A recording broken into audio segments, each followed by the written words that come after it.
Cette série de textes sur la correction des fautes se termine par un chapitre tout à fait impressionnant où Saint Benoît finalement résume la situation. Tous les efforts ont été faits, on a essayé vraiment d'accompagner un frère fautif, on a essayé de changer la situation avec lui par tous les moyens, et finalement ça n'a pas marché.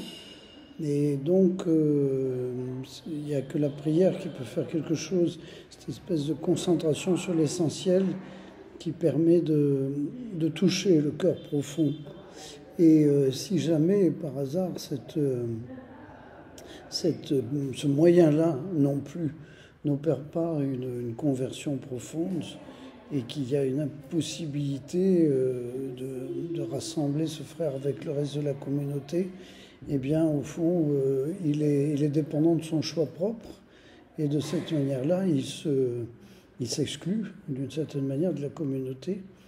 Et donc, pour qu'il n'y ait pas de mauvais effet, en quelque sorte, de son attitude sur l'ensemble du groupe, il sera peut-être nécessaire de s'en séparer. C'est toujours une très très grande douleur et une très grande difficulté, et pour celui qui est concerné et pour la communauté tout entière.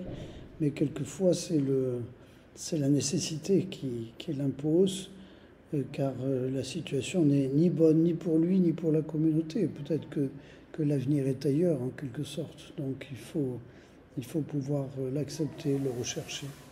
C'est dans cet esprit-là qu'on peut continuer à construire, et non pas à se crisper sur une fidélité qui serait purement et simplement d'apparence extérieure.